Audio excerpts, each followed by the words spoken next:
આજની દુનિયામાં વ્યક્તિનું જીવન ફક્ત થોડી ક્લિક્સમાં બરબાદ થઈ શકે છે.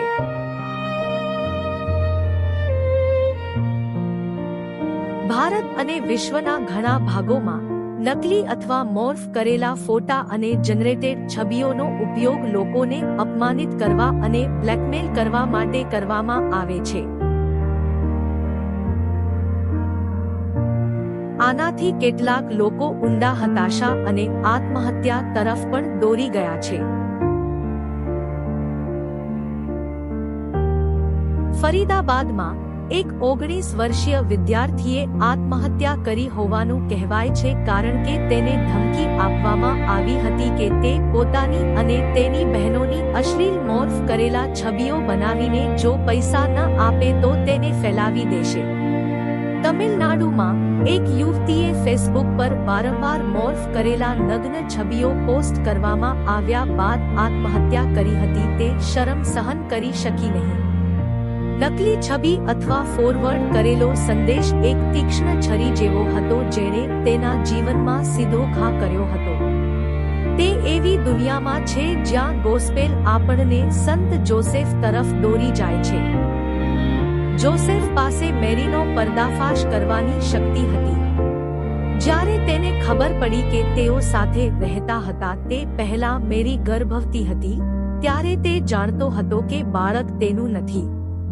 તે દરેકને કહીને પોતાનું નામ બચાવી શક્યો હોત, આ મારું બાળક નથી, હું નિર્દોષ છું.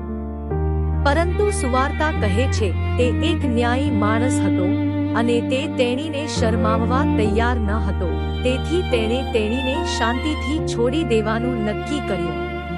સંપૂર્ણ સત્ય જાણતા પહેલા જ યુસુફે બદલો લેવા કરતા ગયા, ખુલાસો આપવા કરતા રક્ષણ પસંદ કર્યું.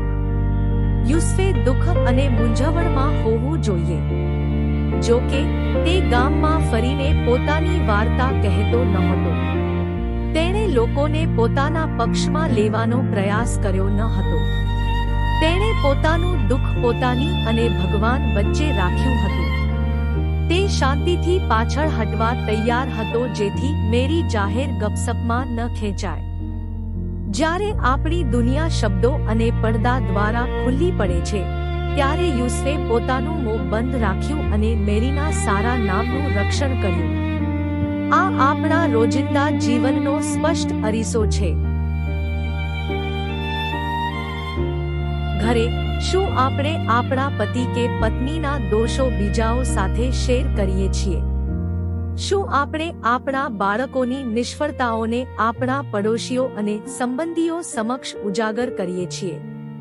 શું આપણે એવા લોકો વિશે વાર્તાઓની આપ-લે કરીએ છીએ જેઓ પોતાનો બચાવ કરવામાં અસમર્થ છે, પછી ભલે તે પેરિસમાં હોય કે કામ પર? સોશિયલ મીડિયા પર શું આપણે સ્ક્રીનશોટ, વિડિયોઝ અથવા અફવાઓ શેર કરીએ છીએ જે કોઈનું સારું નામ બગાડી શકે છે? એક વિકૃત છબી, અર્ધસત્ય અથવા ક્રૂર મજાક આ બધું વ્યક્તિને પથ્થર કરતા વધુ કચડી શકે છે. ક્રોસના સંત જ્હોન અહીં એક કડક ચેતવણી આપે છે. તેમની એક સલાહમાં તે કહે છે, ઘણા લોકો તેમની શાંતિ ગુમાવે છે અને ગંભીર પાપમાં પડી જાય છે કારણ કે તેઓ એવી બાબતો વિશે વિચારે છે અને બોલે છે જે તેમને સંબંધિત નથી. તેથી તે આપણને બીજાઓ વિશે આપણા વિચારો અને શબ્દોનું કડક રક્ષણ કરવા કહે છે.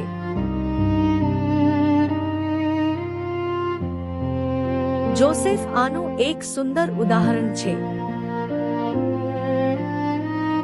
તે દરેક જગ્યાએ મેરીની પરિસ્થિતિ વિશે વાત કરતો નથી.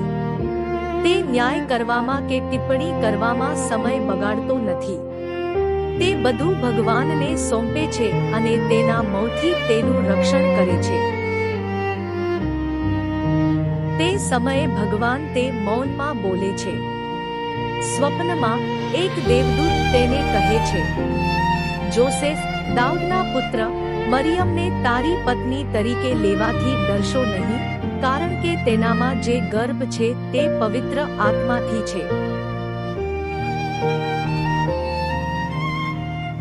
બાળક તેના લોકોને બચાવશે.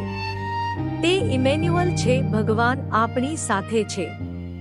ભગવાન એક એવા માણસને પસંદ કરે છે જે પહેલાથી જ ઈસુ અને મરિયમનું રક્ષણ કરી રહ્યો હતો જેથી તેઓ તેમના તારણહાર બની શકે.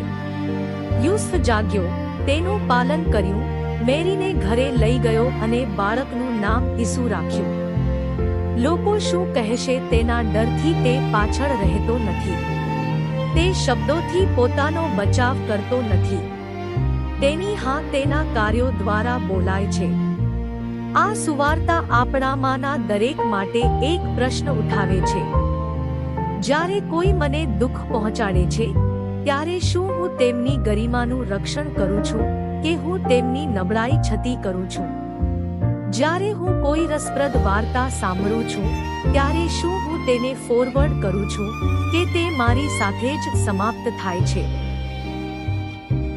જ્યારે મારા ફોન પર કોઈ ગપસપ સંદેશ અથવા ખરાબ ચિત્ર આવે છે, ત્યારે શું હું ભીડમાં જોડાઈશ કે હું તેને શાંતિથી કાઢી નાખીશ? મને કોમાં વધુ રસ છે, કોઈ બીજાની શરમ કે તેમના મુક્તિ? આગમન આપણને ઈસુ માટે તૈયાર કરે છે. ભગવાન આપણી સાથે. ભગવાન એવા પરિવારો પાસે આવવા માંગે છે જે એકબીજાનું રક્ષણ કરે છે, એવા પરિવારો પાસે નહીં જે એકબીજા પર હુમલો કરે છે. ચર્ચને આજે ઘણા જોસેફની જરૂર છે.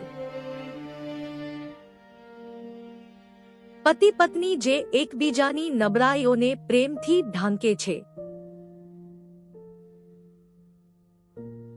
માતા પિતા જે તેમના બાળકોને શરમાવ્યા વિના સુધારે છે. યુવાનો જે મિત્રને શરમાવે તેવી કોઈ પણ વાત શેર કરવાનો ઇનકાર કરે છે. પેરિશિયન જે ગપસપને પ્રોત્સાહન આપતા નથી. જો આપણે દરેક નક્કી કરીએ કે મારા કારણે કોઈનું સારું નામ ખરાબ ન થાય, તો આપણા ઘરો અને સમુદાયો ધીમે ધીમે બદલાશે. તો અહીં આપણી સરળ એડવેન્ટ પ્રાર્થના છે. પ્રભુ ઈસુ, તમે સંત જોસેફના રક્ષણ હેઠળ મોટા થયા છો. અમને તેમના જેવા હૃદય આપો. મૌન રહેવાની શક્તિ, રક્ષણ કરવાની હિંમત, ગેરસમજો સહન કરવાની નમ્રતા. ક્રોસના સંત જ્હોનની મદદથી બીજાઓ વિશે આપણા વિચારો અને શબ્દોને શુદ્ધ કરો. આપણી આંખોને ન્યાય કરવામાં ધીમા બનાવો. આપણા કાનને ગપસપ સ્વીકારવામાં ધીમા બનાવો.